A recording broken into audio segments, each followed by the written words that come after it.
Hey guys, Ramsey here. Welcome to another video. Today we have a unboxing and a review. And actually it's going to be a little bit of a Francesca Bianchi day, if possible, because today we're going to review Unspoken Musk. And tonight, if I have the willpower, we are going to review Black Knight. So, and maybe tomorrow the full bottle of Etruscan water will get its review. So I'm going to try to knock out some of these Francesca Bianchi reviews, which have been eluding me for a little while. I enjoy talking about the house, but I don't think my feelings have changed from when I kind of put them on the record months ago, years ago, when I did my very first Francesca Bianchi review. I basically said that I think that the house is quality. I think that I enjoy wearing her fragrances, but I almost think she is a little bit of a lazy creator, and we'll talk a little bit about this. This falls directly into that category. So if you've been watching my reviews, if you've been following my work on the channel for a long time, I've actually done a lot of work on the house of Francesca Bianchi, and this falls right into kind of what I've said before. Nothing new to what I'm going to say about this. Actually, if you've listened to some of my other reviews, you probably have an idea of what's coming. But so Unspoken Musk is my scent of the day today, and you can see I put a pretty good dent on this decant. And I have to say thank you to my perfume god person who sent this to me. It would be impossible for me to do these videos and talk about these fragrances without you guys. It's a little bit of a blessing and a curse. It's a blessing because I get to smell all these amazing fragrances. It's a curse because I'm literally drowning under fragrances I would like to discuss on the channel, but time is just an issue. You can't talk about everything. You have to wear stuff sufficiently and get to know it and all that good stuff. So, but first we have a little bit of a surprise.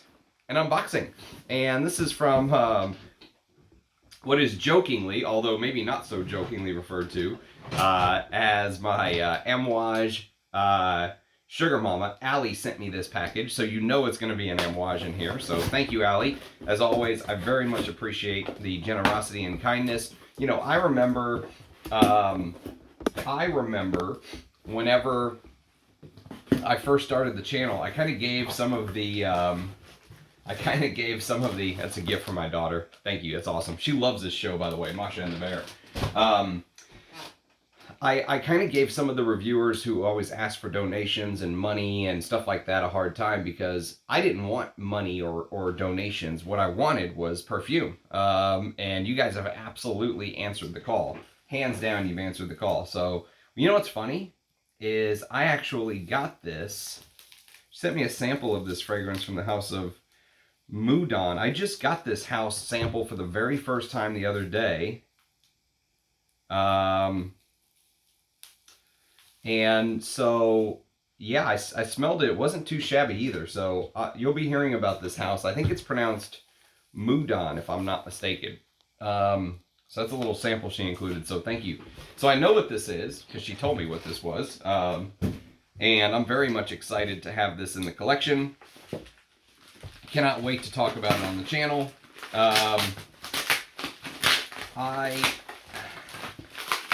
So what ended up happening is she actually got herself a vintage bottle. So she decided, do you want my new one? And I said, absolutely, I'll take the new one. So this is Amouage's Rose Incense. Opus 12 is what this one is, Rose Incense. And I think I tried this on one of our live streams, one of the Amouage live streams. This is a newer packaging. She ended up getting a vintage bottle, so she sent this along to me. And I remember really liking this, actually. It reminds me of a niche version of Toy Boy by the house of Moschino. So this is like a designer version. This is like a niche version. I much prefer the Amouage version, actually, from memory. But I think both are actually really good perfumes. So Opus 12 Rose Incense is basically, let's see the notes. Let us pull up the notes here. Rose Incense. Well, I can tell you there's rose and incense in it. It is frankincense absolute, drawing ink, LME resin, damask rose water, frankincense absolute again in the heart, suederol, which I'm guessing is a suede fragrance ingredient by IFF, and sandalwood, cedarwood, myrrh, and vanilla. Bruno Jovanovic is the perfumer. I really actually like his work, so that is awesome stuff. Very happy to have this and add it to the collection. And congrats on getting yourself a vintage bottle, by the way, Allie. And thank you for sharing. Thank you for sharing. That is absolutely awesome. Glad to add this to the collection, and this way I can do a full review when the time comes. I think I reviewed Opus 1, Opus 2, 3, 4, 5, 6, 7 on the channel. I'm stuck at 8 because I can't find my sample. I should have told you probably because I know you've got Opus 8. But yeah, Opus 8 is the one that I'm stuck on. I think I have a sample somewhere. I just can't find it.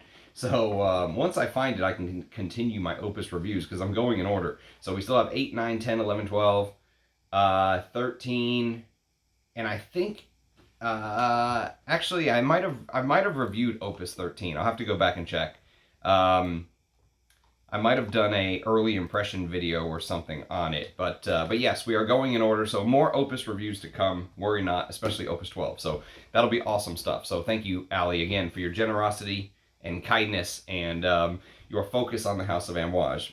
Both loves of ours, and I know we're both very sad as to what is happening at the House of Amouage. So, okay, so let us talk about Unspoken Musk. So here's the thing about Unspoken Musk, okay?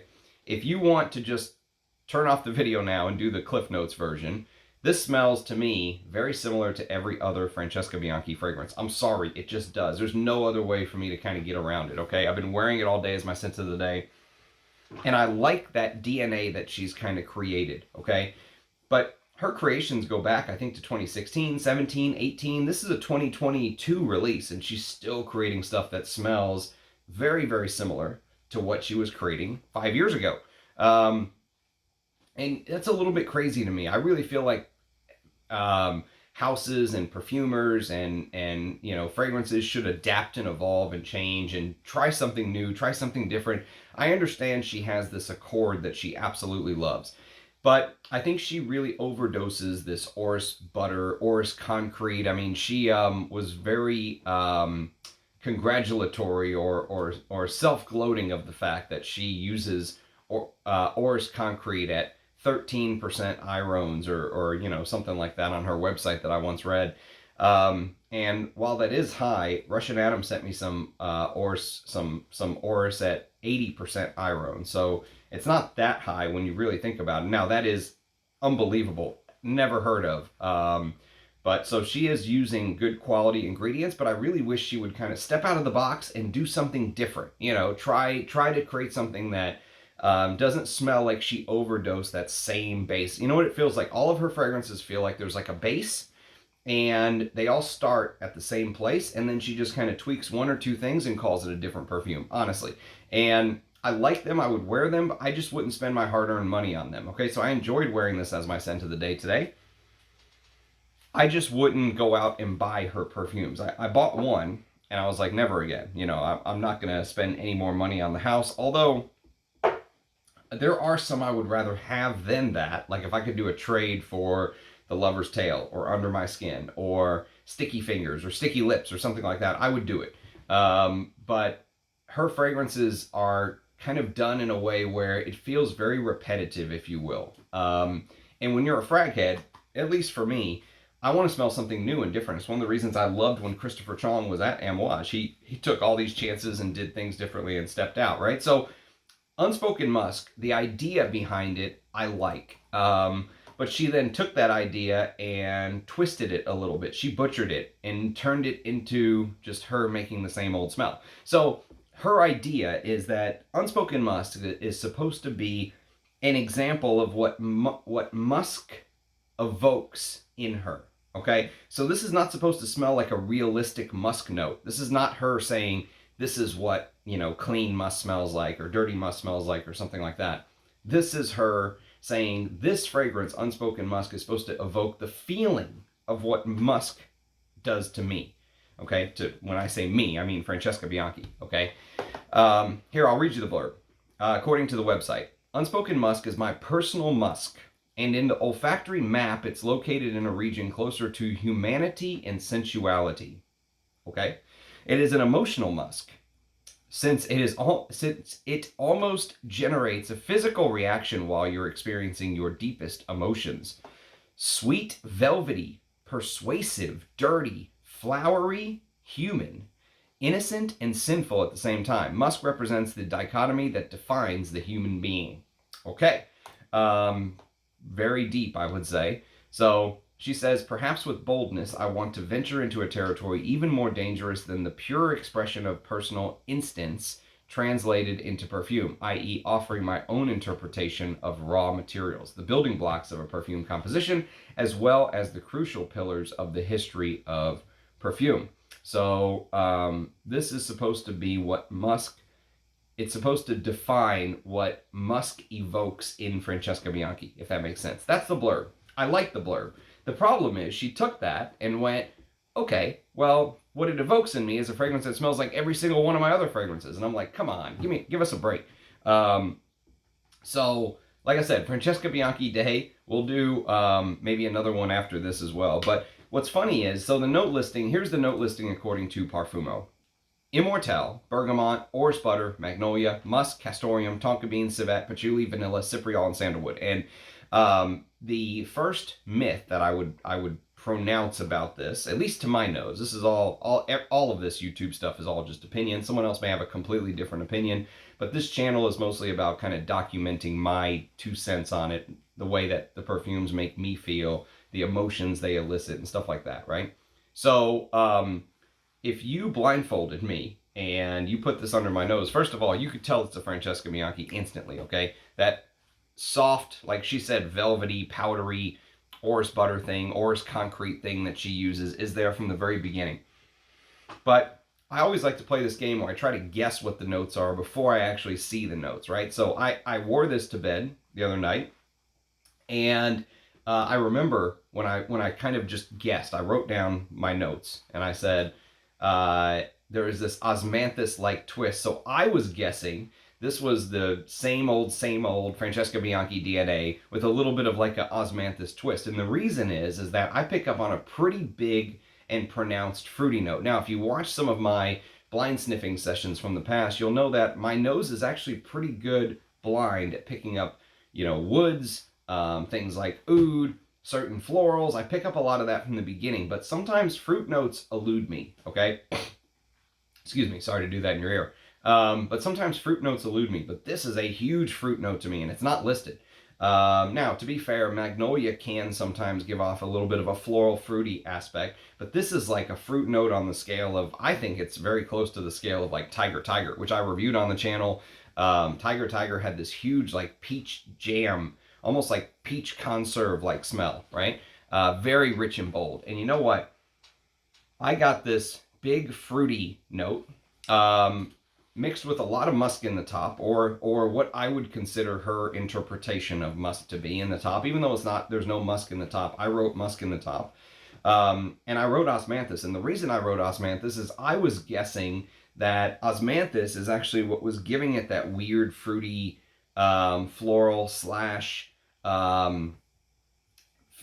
peach thing, because osmanthus can come off as like having this nectarine peach-like vibe, okay? So it can have this suede thing going on, and there is castoreum in the base, but the big myth that I would like to dispel, at least to me, about Unspoken Musk, is I do not think this is an animalic fragrance. I know there's civet, I know there's musk, and I know there's castoreum in here, but the way she blended it all together, the animalics don't jump off of this, don't jump off my skin here like they do with a Lover's Tale or Under My Skin, even Under My Skin, which Under My Skin shares a lot of similarities with Unspoken Musk. They both have this skin-like feeling, this salty, human feel, as she said in her little write-up, right? Like the warmth of skin, the warmth of two lovers coming together is kind of how I described it in A Lover's Tale, but you could also describe that for Under My Skin, because a lot of her fragrances smell the same to me, is the problem.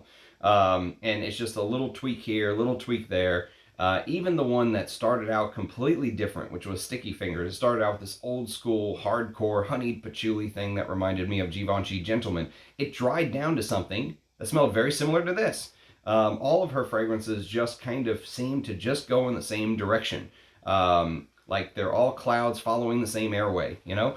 And so even though when you pull this up on Parfumo, the first note that you see is animalic, I just don't get it. I think that for me, the animalics here are used in careful consideration. They are just used to try to help prop up that little bit of puffy, fluffy muskiness in the top with her normal orris butter DNA. That's pretty much the fragrance. But the reason I guessed osmanthus was because of that peach note or that fruity note, which I'm guessing now reading the note listing, my guess would be it probably comes from magnolia. Now, instead of osmanthus, which can sometimes give off this rubbery balloon-like feeling as well, there's immortelle. And we talked a little bit about immortelle whenever I reviewed Anubis on the channel. So if you go back and watch my Papillon Anubis review, we talked about how immortelle is also known as the everlasting flower. Sometimes you'll literally see it listed as everlasting flower, okay? And they used to take immortelle wreaths and put it around the sort of old statues in ancient Egypt because Anubis was an Egyptian god. You can go back and watch my review if you want to learn some more about that, which just brings me to another point since I'm just rambling here. My notes are kind of all over the place on this fragrance. But when you take some of these creators and you match them up head to head, for me, I really think the House of Papillon is what stopped me from going for full bottles of Francesca Bianchi more. Because I think Liz Moores is such a better creator, and if I'm going to spend my money on a artisanal / niche house in this realm, it would be Liz Moores all day. She takes more chances. I like the way she does the animalics a little bit more. And she had a huge hit with Anubis. She had a huge hit with Salome, but she didn't just try to recreate Salome over and over again. I've often said it feels like Francesca Bianchi is trying to create Salome, what Liz Moores did, but every time she creates it, she falls short, okay? So Salome to me is superior to all the Francesca Bianchis.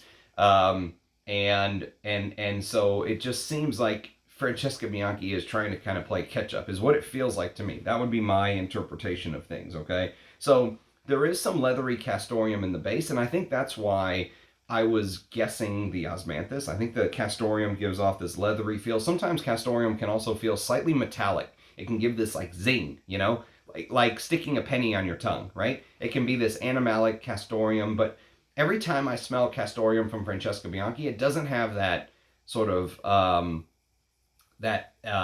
penny metal-like feel. All of her castoreum always just gives this kind of warmth, okay? Her fragrances are all about like skin-like warmth, human-like warmth. And if you read more of the blurb on Unspoken Musk, she talks about how the different types of musk, for example, the clean musks, the laundry musk, the quote-unquote dirty musks. And obviously, when you smell her fragrances, she leans more towards the animalic side of things. She always has. She's always leaned towards the animalic side of things in some shape or form or another. Most of her fragrances have some dollop of animalics, and I appreciate that. I like that she does that. I wish she would step out of her comfort zone and start trying to do something a little bit different. You know, it feels like she's releasing for the sake of sales and not for the sake of creativity. Feels like some of her fragrances could be combined, some of them could be discontinued, you know, and you could still have a offering that would give the sniffers, the people buying her fragrances, a good enough palette, if you will. So yeah, I mean, one of the issues that I have is this has all of these ingredients. This has the immortelle, which can usually come off.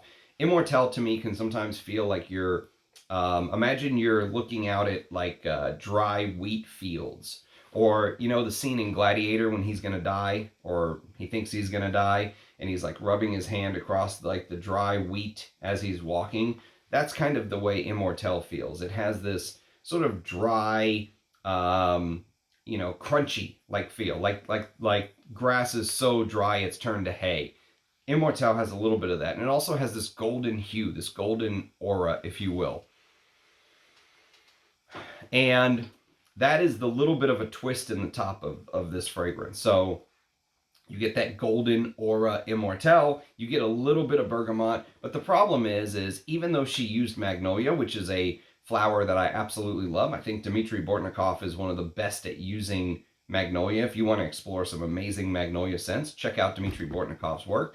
But even though she did all of this, that patented DNA orris butter of hers always feels like it's overdosed in a way that it swallows up the other notes, if that makes sense. So it just feels like the heavy-handed use of that orris butter just overtakes any of the detail. And detail and texture and all that stuff is very important in perfumery. And I feel like there very well could be more detail in this, but the heavy-handed use of the orris butter and the vanilla and the dry down, which is definitely there. You definitely get that vanillic like dry down. And it just kind of overshadows everything, if that makes sense. It and not in a good way either. I mean, the give and take for me, the dichotomy is I actually really like that smell. So I think I think she stumbled upon something that just inherently is nice. I love iris. I love orris. I love the way that they're used. But from a creative standpoint, the perfume lover in me is saying, okay, it's almost like she's taking the shortcut, if that makes sense. She is she's using something that, yes, it smells good, but it also overshadows some of the other work, or what could be the other work. I mean, it's almost like you don't know if there's other work under there because it's so it's like suffocating the scent. And so I know this sounds like grumpy old man Ramsey up here complaining about this, but and then yesterday I complained about the MDCI fragrance, so I'm on a complaining roll. But I feel like I have to give you my honest opinions. And so let me read you there was a poem I saw before we close this out. There was a poem I saw that apparently was supposed to be a symbolic character of. So, as she says, while developing this fantasy, its symbolic character was strengthened in my mind. Humanity, gentleness, intensity, and passion. So, she lists the word gentle. And actually, when you compare this to some of her other fragrances, I think this is maybe for. So, here's how I would view this fragrance. If you're someone who kind of. You watch the channel, but you're like, man, I 100% disagree with Ramsey when he talks about all these animalics. I don't like to smell the heavy castoreum, the civet, all that stuff. I like my fragrances to be a little bit cleaner. I think the musk in this, and the fact that she didn't want to overshadow some of that musk, you get that huge orris accord, you get the musk in the top, you get musk in the base, and even though it's got some animalics, they don't pop off my skin like some of her other creations. So I really think this is for the person who likes Francesca Bianchi's fragrances, but wants them to be toned down a little bit in the animalic side of things. So that's my 2 cents on it. Unless the musk in here smells super animalic to you, which to me it just doesn't. Yeah, it just doesn't. I mean, my nose focuses on that orris butter powder accord, the velvety smoothness of it, as she says. So here's the poem, and this is from Charles Baudelaire, correspondence from him apparently. Perfumes there are as sweet as the music of pipes and strings, as pure as the naked flesh of children, as full of peace, as wide green prairies. And there are others having the whole corrupt, proud, all-pervasiveness of infinite things, like frankincense and musk and myrrh and ambergris, that cry of the ecstasy of the body and of the soul. Charles Baudelaire. Sorry to mispronounce that. I'm sure that's not correct, but that's the old Texan in me giving it the old college try. So yes, that is kind of my, that I think that's pretty much my take. I've got some more notes, but I think they're just kind of complementing what we already talked about. So the fragrance starts out with a little hit of musk in the first minute or two. And then you get that buttery, thick, velvety, smooth orris butter thing. As I've often described in Francesca Bianchi's fragrances, her fragrances feel like there's like a generator inside of them. And I like that. I like the fact that there is this sort of continuously heating up like of the warmth. This fragrance is described by some as ambery. I don't think it's ambery as much as it's really focusing on that orris butter, orris concrete feel. if that makes sense. And the other thing about her fragrances that I have to give credit where credit's due, they have a very long lifespan. I mean, they really do. They last all day. You know, on the skin. I probably oversprayed this wearing it as my scent of the day because I knew I had a whole 2 mils to run through. But yeah, I mean, they last a long time, and you know, they're very long fragrances. This fragrance doesn't change a whole lot. It shimmies a little bit here and there. Doesn't change a whole lot, but I would love to see Francesca Bianchi just step out of her sort of her own shadow. Okay, we know you can do this type of perfume. Let's see something else. Let's see something different. Try something different. Maybe it works, maybe it doesn't. But, you know, at least have the intestinal fortitude to try something different. I think it's a little cowardly to just sit behind, you know, the same base, heavy overdose of ingredients that she's using and just tweak something here and there and bam, issue it as a new perfume. And again, this is as someone who likes the creations. I really do. I like these. I think they're good. I just think from a creative standpoint, she needs to put a little bit more work into it. So, but that's my take. If you have any experience on Unspoken Musk, I would love to hear yours. Again, thank you to my perfume god person for sending this along. Love to see your faces in the comments as always. Thanks for watching. Cheers, and I'll catch you next time. Bye-bye.